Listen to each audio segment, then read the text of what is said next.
সন্ধ্যা বন্ধুরা, আজকে বাপের বাড়িতে একাদশী উপলক্ষে ভোগের নিমন্ত্রণ ছিল, তো রেডি হয়ে যাচ্ছি বাপের বাড়িতে। দেখো, রিকশায় চড়তে অনেক ভালো লাগে, আর চিরচরিত আমাদের সেই বাপের বাড়ির দৃশ্য ভালোই লাগছে। দেখো, এটা আমাদের বিগ্রহ রাম মন্দির, আর এই মূর্তিগুলো যখন দেখি আমার মনটা অনাবিল আনন্দে ভরে ওঠে।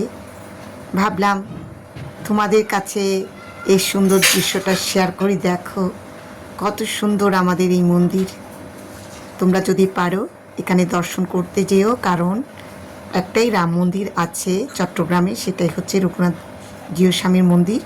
আর দেখো, সবাই মিলে প্রার্থনা করছে, কীর্তন করছে, আর আমরা সবাই ভোগের প্রসাদ খেতে বসে গেলাম। দেখো, আয়োজন হয়েছে সবজি, ডাল, টক, পায়েস, ভাজি, যেগুলো চিরচরিত হয়ে থাকে সেগুলোই করেছে। দেখো, আমরা সবাই মিলে খেতে বসে গেলাম, ভোগের প্রসাদ খাচ্ছি সবাই মিলে।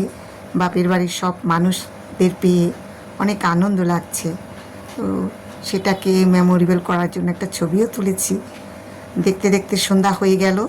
দেখো, ঠাকুরের ধূপবাতি দিচ্ছে, আর আমিও আমার শ্বশুর বাড়ির পথে রওনা দিচ্ছি। দেখো, রওনা দেওয়ার পথে এই অসাধারণ দৃশ্যটা দেখতে পেলাম।